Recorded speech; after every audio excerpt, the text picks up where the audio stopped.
Welcome students to biology class. We are in the third part of the lesson Origin and Evolution of Life. We studied many concepts about theories of evolution, evidence of evolution. Mainly we studied about Lamarckism theory as well as Darwinism theory. We studied about variation, different types of variation. We also studied about paleobotany. And today we are going to study about fossilization. Fossil already we covered in the last class. Now we are going to study how this fossil is formed. In what way a fossil is formed. That process is called as a fossilization. So the process of formation of fossil in a rock is called as a fossilization. Common methods of fossilization includes petrifaction, molds, cast, carbonization, preservation, compression and infiltration. Now we are going to see each and all the headings given under the common method of fossilization in detail. First, let us study about petrifaction. Petrifaction means what? Petrifaction means the minerals like silica slowly penetrates in and replace the original organic tissues and forms a rock like fossil. Is it clear? Right. So this method of fossilization can preserve hard and soft parts, and most bones and wood fossils are petrified. So minerals, சில minerals இருக்கு, இயற்கையா இருக்கக்கூடிய அந்த soil, அந்த கல்லுல இருக்கக்கூடிய minerals என்ன ஆகும், ஸ்லோவா ஒரு டிஷ்யூ உள்ள போயிட்டு அந்த டிஷ்யூல இருக்கிற நிறைய கேப்குள்ள அது போய் சேர்ந்து அப்படியே சாலிடா ஹார்டா மாறிடும். அப்போ நம்ம அந்த விஷயத்த நம்ம எடுத்து பார்க்கும்போது கிளியரா அப்சர்வ் பண்ணலாம் அதுல என்னென்ன காம்பனன்ட்ஸ் இருந்திருக்கு அப்படின்னு. எந்தெந்த சாஃப்ட் டிஷ்யூ, எது ஹார்ட் டிஷ்யூ, ஹார்டா இருக்கும் போது அது உட் மாதிரி ஃபாசிலைடு பெட்ரிஃபைட் ஆகுது. அது பேர் தான் petrifaction. Next mould and cast. Mould cast உங்களுக்கு தெரியும். மோல்டுனா என்ன அப்படின்ற விஷயமும் உங்களுக்கு தெரியும். ஓகே, காஸ்ட் அச்சு அப்படின்ற விஷயம் உங்களுக்கு தெரியும். A replica of a plant or a animal is preserved in sedimentary rock. When organisms get buried in a sediment, it is dissolved by a underground water, leaving a hollow depression called a mold. Okay, so அந்த இருந்த இடத்தோட தடம் அங்க இருந்திருக்கு, அது அப்படியே ஸ்லோவா கரைஞ்சு போனாலும் அந்த தடம், அந்த அச்சு இருக்கு, அதுதான் மோல்டு அப்படி சொல்லணும். It shows the original shape but does not reveal the internal structure. Minerals or sediment fill the hollow depression and forms a cast. So cast அப்படின்றது என்னது? Cast அப்படின்றது mineral sediments fill the hollow depression and forms a cast.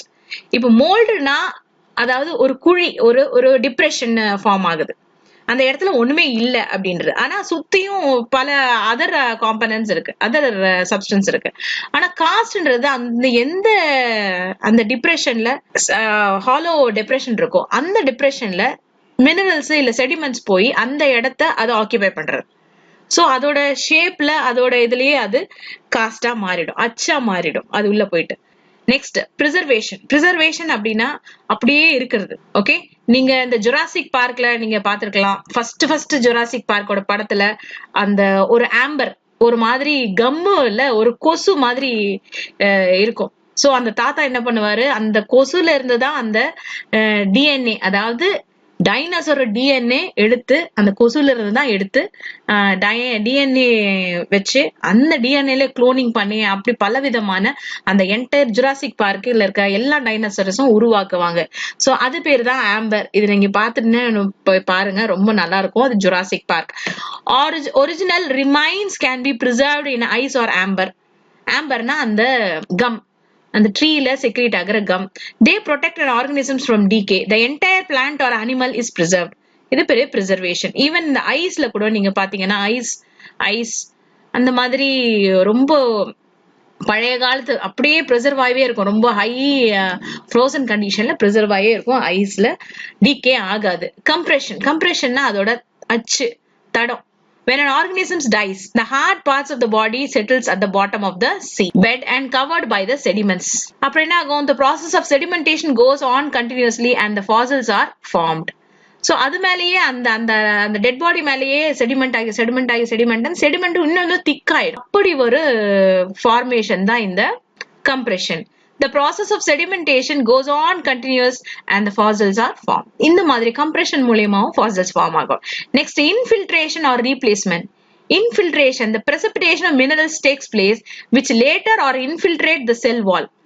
The process is brought about by several mineral elements such as silica, calcium carbonates and magnesium carbonate. Hard parts are dissolved and replaced by these minerals. So இதுதான் அந்த infiltration, அது உள்ள நுழையிறது. அந்த மினரல்ஸ்லாம் வந்து அந்த செல் வால்குள்ளேயே infiltrate ஆகி உள்ள செல்லுக்குள்ளேயே அது போய் ஸ்டோர் ஆயிடுது.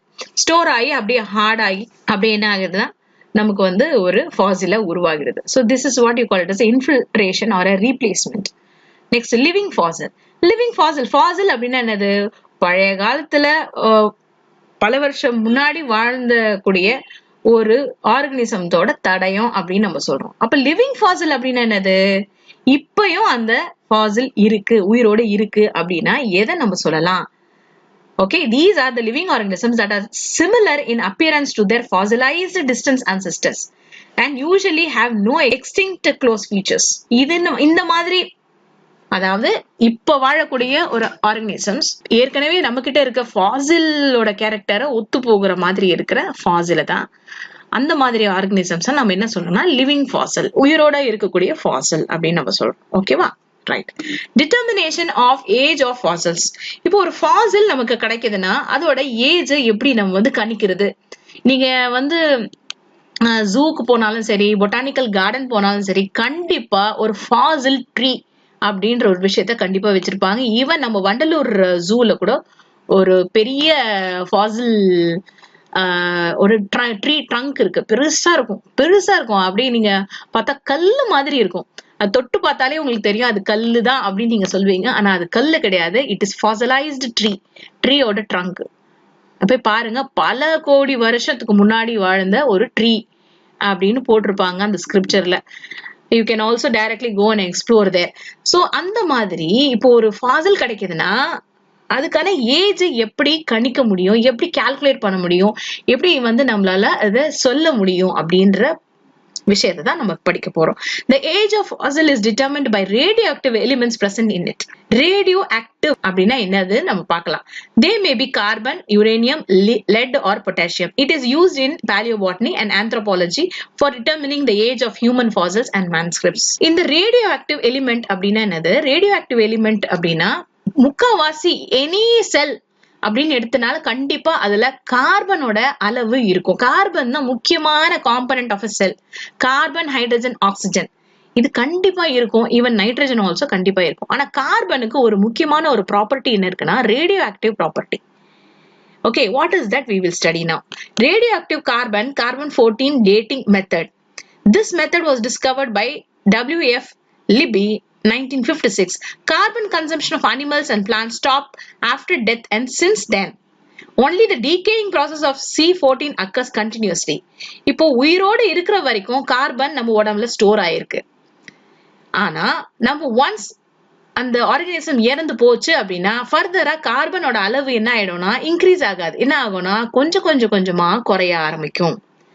சோ ஒரு உடம்புல எவ்வளவு கார்பன் இருக்கு நம்மளால கண்டுபிடிக்க முடியும். அப்ப அந்த கார்பனோட அளவு வருஷம் கணக்கா என்ன ஆயிடுதுன்னா பல வருஷமா என்ன ஆயிடும், அதோட அளவு கம்மியாயிடும். அப்ப அந்த அளவு கம்மியானோனையும் நம்ம என்ன கண்டுபிடிக்கலாம், எத்தனை வருஷம் அந்த ஃபாசில் வந்து எத்தனை வருஷத்தோட ஆர்கனிசம் அந்த ஃபாசில் அப்படின்னு சொல்லி ஈஸியா கண்டுபிடிச்சிடலாம் இந்த மெத்தட்ல. Is it clear for you? So time passed since death of the plant or animal can be calculated by measuring the amount of carbon-14 present in their body. So எந்த அளவுக்கு அது குறைஞ்சிருக்கு அப்படின்ற ஒரு கணக்கை வச்சு நம்ம ஈஸியா நம்மளால அந்த ஆர்கனிசமோட லைஃப் இல்லைன்னா அதோட ஏஜ கரெக்டா கண்டுபிடிச்சிடலாம். எத்தனை வருஷம் கார்பனோட அமௌண்ட் வந்து போயிருக்கு. ஸோ கம்மியா, ரொம்ப கம்மியா இருக்கு அப்படின்னா பல வருஷம் அந்த ஃபாசில் ஓட ஏஜ் அப்படின்னு நம்ம டிட்டர்மின் பண்ணலாம். இப்பதான் கார்பன் வந்து அளவு கம்மியா தான் இருக்கு, ஒரு மாடரேட் அளவுல தான் அப்படின்னு ஒரு ரேஞ்ச்ல இருக்குன்னா அப்போ அது வந்து ஒரு 10,000 வருஷத்துக்கு முன்னாடி வாழ்ந்த ஒரு ஆர்கனிசமா இருக்கலாம். So this is how it is been calculated. Okay, இது பேர் தான் அந்த ரேடியோ ஆக்டிவ் கார்பன் சொல்லுவாங்க.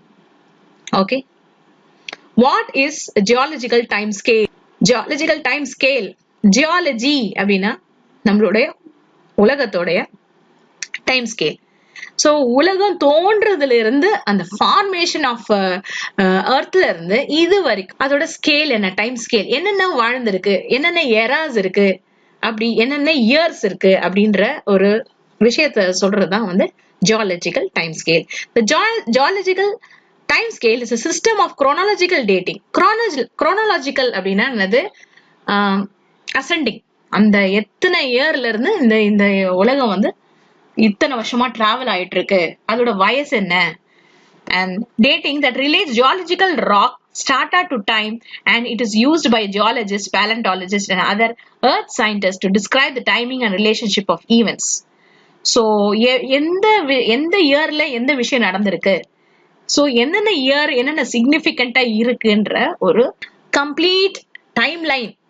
நம்ம டைம் லைன் நீங்க படிச்சிருக்கீங்கல்ல, இந்த ஹிஸ்டரியில கூட ஒரு டைம் லைன் படிச்சிருக்கீங்க. சோ இந்த இயர்ல இது நடந்திருக்கு, இந்த இயர்ல இது நடந்திருக்கு, அந்த மாதிரி ஆன ஒரு இந்த உலகத்துல என்னென்னலாம் விஷயங்கள் நடந்திருக்கோ அத வந்து ஈவெண்டா நம்ம வந்து ஒரு இயரா ஒரு வருஷமா நம்ம போட்டு வச்சிருக்கிறது பேர் தான் ஜியாலஜிக்கல் டைம் ஸ்கேல். ஓகே, இது யாரெல்லாம் யூஸ் பண்ணுவாங்க? ஜியாலஜிஸ்ட், பேலண்டாலஜிஸ்ட், இவங்க எல்லாம் யூஸ் பண்ணுவாங்க. Okay, now for example Thiruvakkarai fossil wood park, Villupuram district, Tamil Nadu. அங்கேயும் ஒரு முக்கியமான ஒரு பெரிய ட்ரீயோட ட்ரங்க் கிடைச்சிருக்கு. அந்த பிக்சர் தான் இது, நீங்க பார்க்கலாம். 2 million years ago, உங்களால நினைச்சு பார்க்க முடியுமா? 2 million years ago அந்த tree trunk that got buried along the river. In course of time, an organic matter was replaced by silica and was fossilized. So உள்ள இருக்கிற அந்த ஆர்கானிக் எலிமெண்ட்ஸ் எல்லாம் replace, silica போய் உள்ள போய் அது அப்படியே பெட்ரிஃபைட் ஆகி அப்படி ஒரு ராக் மாதிரி ஆயிருக்கு. தே retained their color, shape and texture and was converted into solid rock. And the annual ring, அதுல நம்ம annual ring கூட பார்க்கலாம். annual ring அப்படின்னா என்னது? நீங்க ஒரு மரத்தை வெட்டினீங்கன்னா உள்ள நீங்க ஒரு கான்சென்ட்ரிக் சர்க்கிள்ஸ் பார்த்துட்டே இருக்கலாம், குட்டி குட்டி சர்க்கிள் அப்படியே கண்டினியூ ஆயிட்டு இருக்கும். அப்படின்னா என்னது? ஒரு சர்க்கிள் ஒரு வருஷத்துக்கு ஒரு சர்க்கிள் ஃபார்ம் ஆகும். இது பேர் தான் ஆனுவல். ஒரு வருஷத்துக்கு ஒரு சர்க்கிள் அப்படின்னா நம்ம அந்த ட்ரீயை கட் பண்ணும் போது எத்தனை சர்க்கிள்ஸ் அப்படி இருக்குன்னு நம்ம பார்த்தாலே கண்டுபிடிச்சிடலாம் அந்த ட்ரீக்கு எவ்வளவு வயசுன்னு. அந்த மாதிரியான சர்க்கிள்ஸை இந்த ஃபாசில்ல நம்ம பார்க்கலாம். அதனால கண்டிப்பா இது ட்ரீ அப்படின்ற ஒரு விஷயத்தை நம்மளால ஈஸியா சொல்ல முடியும். And texture, colour of the layers, nodes and every property of plants are visible, still visible. இந்த மரத்தோட எந்த இடத்துல பிரான்ச் வந்திருக்கு, எந்த இடத்துல அது லீஃப் இருக்கு அப்படின்ற விஷயங்கள் கூட இந்த மரத்தை பார்த்து நம்மளால ஈஸியா கண்டுபிடிச்சிடலாம். அப்ப அதனாலதான் இது வந்து நம்ம வந்து ஒரு ஃபாசில் அப்படின்னு நம்ம சொல்றோம். அந்த ட்ரீயோட ஃபாசில் சொல்றோம். இதே மாதிரியான ஒரு பெரிய ராக் தான் வண்டலூர் ஜூலயும் இருக்கு, அங்கேயும் போய் பாருங்க. So interesting it will be. Ethnobotany. What is ethnobotany? It is a different topic. Okay, ethnobotany is a study of regions, plants and their practical use through the traditional knowledge of local culture of people. So ஒரு particular ஏரியால வளரக்கூடிய பிளான்டோட அருமை பெருமை. இப்போ நீங்க வந்து பழனி அப்படின்னு போயிட்டீங்கன்னா அங்க நிறைய விஷயங்கள், நிறைய மூலிகைகள் அந்த ஊர் மக்களுக்கு நல்லாவே தெரியும். அந்த மாதிரி கொல்லிமலை அப்படின்ற ஒரு இடம் இருக்கு, நம்ம வந்து ஜியோகிராஃபில படிச்சிருக்கோம். கொல்லிமலை அப்படின்ற ஒரு ஊருக்கு போனீங்கன்னா அந்த ஊர்ல இருக்கக்கூடிய அந்த முக்கியமான அந்த மருத்துவ குணம் உள்ள செடிகள் பத்தி அந்த ஊர்ல இருக்கிற மக்களுக்கு ஈஸியா தெரிஞ்சிடும். சோ அந்த மாதிரியான ஒரு விஷயம் தான் நம்ம என்ன சொல்றோம்னா எத்னோபாட்னி. அந்த படிப்பு, அதாவது study of regions of plants and the practical use through the traditional knowledge of local culture of people. So அவங்க கிட்ட போயிட்டு அவங்க கிட்ட இருந்து அந்த இன்ஃபர்மேஷன்ஸ் எல்லாம் கேதர் பண்ணும் போது அந்த மாதிரியான ஒரு படிப்பு தான் ethnobotany. The term ethnobotany was coined by J.W. Harshbarger in 1895 to include the study of plant using by the primitive and aboriginal people, Malaywal people. Okay, next. Though this discipline has existed for age, ethnobotany emerged as a distinct academic branch of natural science in 20th century. So அவங்க கிட்ட இருந்து அந்த ஊர்ல போயிட்டு அந்த local people, நீங்க நிறைய Discovery channel பார்த்திருக்கலாம், நேஷனல் ஜியோகிராஃபி சேனல் பார்த்திருக்கலாம். நிறைய நீங்க போய் ஒருத்தவங்க போய் ஒரு காட்டுல போய் அந்த ட்ரைப்ஸ் கூட வாழ்ந்து அவங்களோட விஷயங்கள்லாம் கத்துக்கிற மாதிரி நிறைய எபிசோட்ஸ் டிஸ்கவரி சேனல்லயே பார்த்திருக்கலாம் இல்லையா? சோ அந்த மாதிரியான கேதர் பண்ற விஷயங்கள், அதாவது அந்த செடியோட மருத்துவ குணங்கள், அந்த செடியோட என்ன யூஸ், அந்த பலன் என்ன அப்படின்னு அவங்க கிட்ட அந்த கேதர் பண்ணும் போது அது பேரு ethnobotany. So aspect of ethnobotany has reveals relevance Aspects of ethnobotany. Ethnobotany has a relevance with the problems of nutrition, healthcare, and life support system, faith in plants, cottage industry, economic upliftments, conservation of biodiversity, and sustainable use of plant resources. So nutrition ரொம்ப important. அதுக்கான nutrition அந்த செடியில என்ன nutrition இருக்கு, health care, அந்த செடினால் நமக்கு என்ன பலன், நம்மளோட ஹெல்த் எவ்வளவு இம்ப்ரூவ் ஆகும், லைஃப் சப்போர்ட் சிஸ்டம் அது எந்த அளவுக்கு நம்ம லைஃபை அது சப்போர்ட் பண்ணுது, faith in the plants and நம்பக்கத்தக்க பிளான்டா, காட்டேஜ் இண்டஸ்ட்ரி அத மூலயமா என்னென்ன அந்த பிளான்ட்டை வச்சு சிறு குறு தொழில் என்னென்ன இருக்கு, எக்கனாமிக் அப்லிஃப்ட்மெண்ட். இதனால நம்ம இந்த மாதிரி விஷயங்கள் வச்சு நம்ம ஒரு ஒரு அந்த மலைவாழ் மக்களுடைய வருமானத்தை கூட அதிகப்படுத்தலாம். கன்சர்வேஷன் ஆஃப் பயோடைவர்சிட்டி, இந்த மாதிரியான பிளான்ஸை பாதுகாப்பு பண்ணணும். And sustainable use of plant resource, அதை அளவுக்கு அதிகமா யூஸ் பண்ணாம தேவைக்கு மட்டும் யூஸ் பண்ணி இருக்கிற எல்லா பிளான்ட்டையும் அழிக்காம தேவைக்கேற்ப யூஸ் பண்ணி அதை ஃபியூச்சர் ஜெனரேஷனுக்கு வைக்கிறது தான் sustainable use of resource, plant resource. So இதுதான் பாட்னியோட முக்கியமான aspects. Okay, next, importance of ethnobotany. It provides traditional use of plants. So ethnobotany என்னது, அந்த பழைய காலத்து என்னென்ன செடிகள்லாம் இருக்கும், இப்போ இன்னும் ஆயுர்வேதிக் எல்லாமே உங்களுக்கு சித்தா ஆயுர்வேதிக் எல்லாமே ட்ரெடிஷனல். அந்த சித்தர்கள் யூஸ் பண்ண அந்த பிளான்ஸ், அந்த முனிவர்கள் யூஸ் பண்ண அந்த பிளான்ஸ், அவங்க சொல்லி கொடுத்த இது அந்த மாதிரி, இல்லைன்னா மலையில வாழக்கூடிய மக்கள் யூஸ் பண்ற பிளான்ஸ், அதோட முக்கியத்துவம் நம்மளால புரிஞ்சுக்க முடியும். It gives information about certain unknown and known useful plants. எது தேவை உள்ள பிளான்ட்னு ஈஸியா நம்மளால கண்டுபிடிக்க முடியும், நமக்கு ஒரு இன்ஃபர்மேஷன் கேதர் பண்ண முடியும். Ethnomedicinal data will serve as a useful resource for information for the chemist, pharmacologist and practitioners of herbal medicines. So இயற்கை மருத்துவம் அப்படி படிக்கிறவங்களுக்கு இது ரொம்ப முக்கியமான ஒரு இம்பார்ட்டன்ட் இன்ஃபர்மேஷனை கொடுக்கும். அண்ட் கெமிஸ்ட் கூட இன்ஃபர்மேஷன் கொடுக்கும். ஸோ நிறைய மருந்து எல்லாமே சிந்தசைஸ் பண்ணாம, ஈவன் நிறைய மருந்து எல்லாம் ஆயுர்வேதிக் மெடிசன்ஸ் நீங்க பார்த்தாலே உங்களுக்கு தெரியும். Siddha ayurvedic full and full அந்த பிளான்ட்டை அரைச்சு அதை காய வச்சு சூரணமோ இல்லைன்னா ஒரு டேப்லெட்டோ இல்லைன்னா ஒரு லேகியமா பண்ணி நமக்கு கொடுப்பாங்க. இதெல்லாம் herbal medicines. Okay, so these are the importance of ethnobotany. Apart from that, tridal communities utilize the ethnomedicinal plant parts like bark, stem, root, leaf, flower buds, flower, fruits, seeds, oils, resins, dye, gum for the treatment of the disease like diarrhea, fever, headache, diabetes, jaundice, snake bites, leprosy.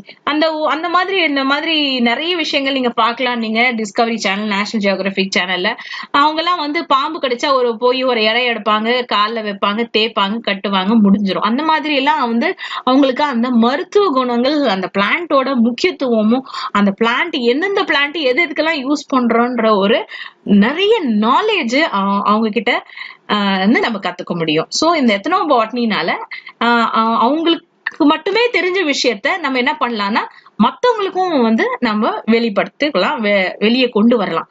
So this is about the ethnobotany. Now we are going to study about astrobiology or exobiology. Astro, exo அப்படின்னாலே உங்களுக்கு தெரியும், இது நம்ம ஊர் கிடையாது, இது outer space, வேற எங்கேயோ. எக்ஸ்ட்ரா டெரஸ்ட்ரியல், இடி அப்படின்ற ஒரு படம் பார்த்திருக்கீங்களா? Yes, extra terrestrial.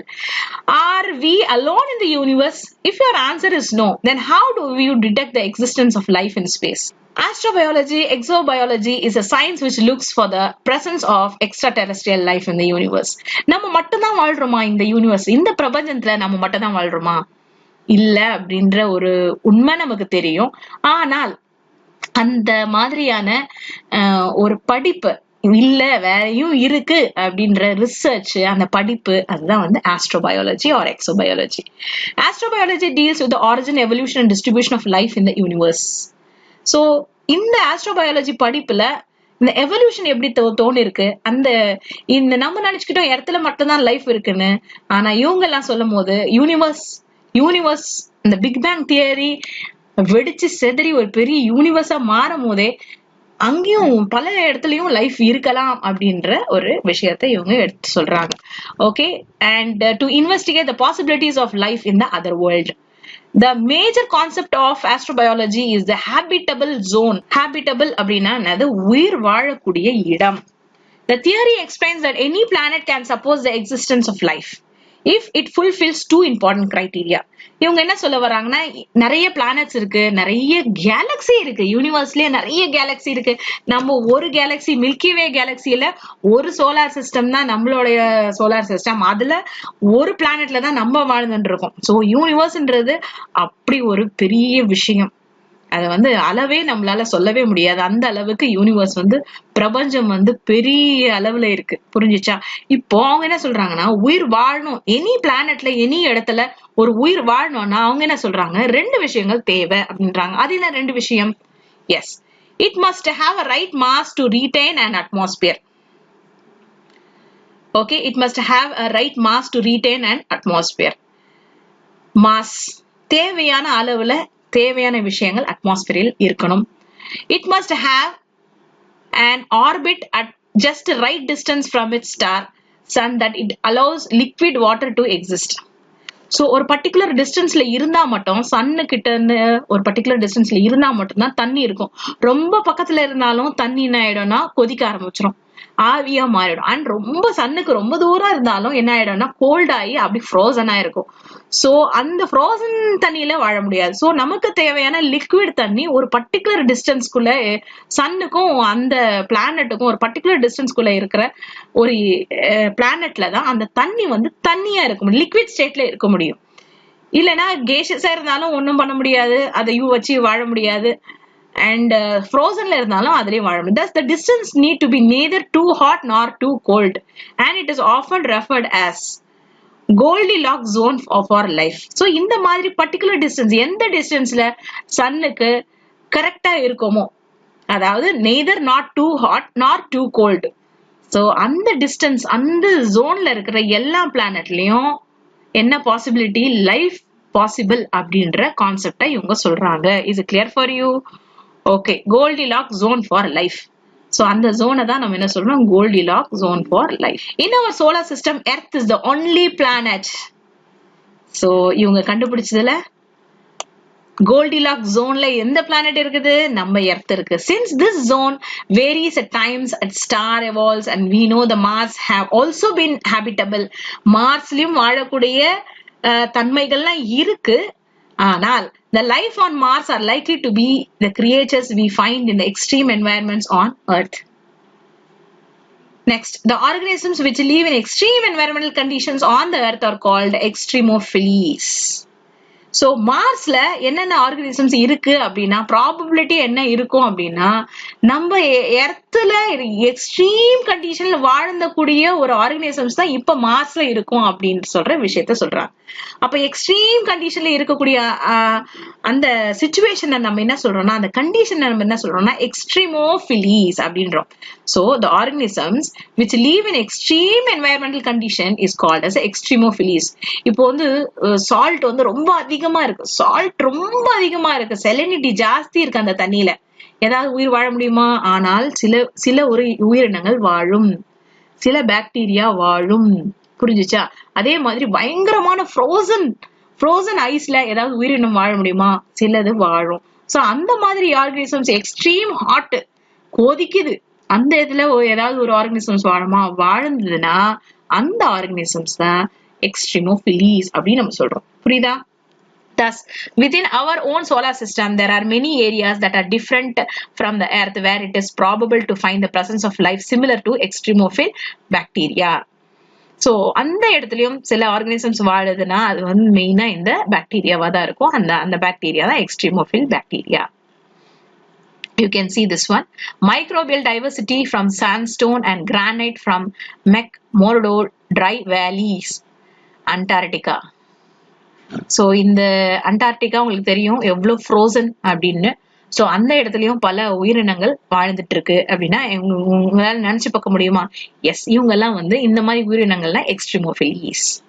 Next, NASA is developing the Mars 2020 astrobiology to investigate an astrobiological relevant ancient environment on Mars, its surface geological process and the possibility of past life on Mars and preservation of biosignature within accessible geological material.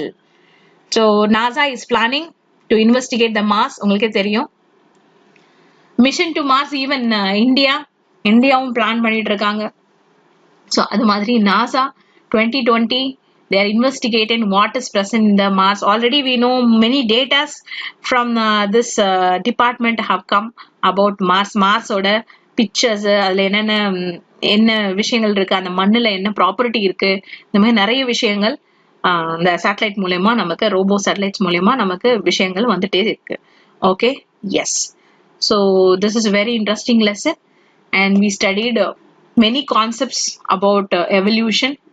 Summary of the lesson, what and all we studied, quickly we will see. Lamarck proposed that the acquired characters are passed from on to the offspring into the next generation. சில acquired character வாழும்போது மாறுதல்னால இல்ல அடாப்ஷனால நமக்கு ஏற்படுறக்கூடிய ஒரு புதுவிதமான acquired character next ஜெனரேஷனுக்கும் pass ஆகுதுன்னு சொல்லி propose பண்ணியிருக்காரு அவரு Lamarck.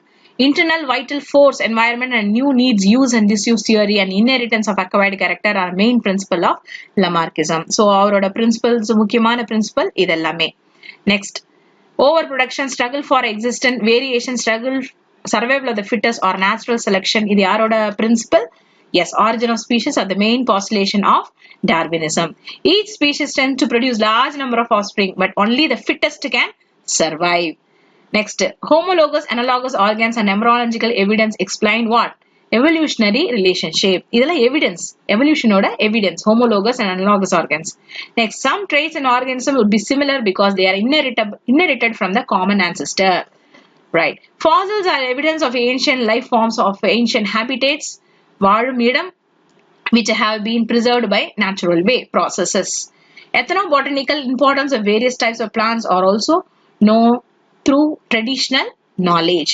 Astrobiology, exobiology is a science which looks for the presence of extraterrestrial life in the universe. So these are the very important points that we have studied in this chapter. So with this, I'm completing the chapter. We will be resuming shortly new video and we will start the next lesson. Thank you and have a nice day. Bye bye.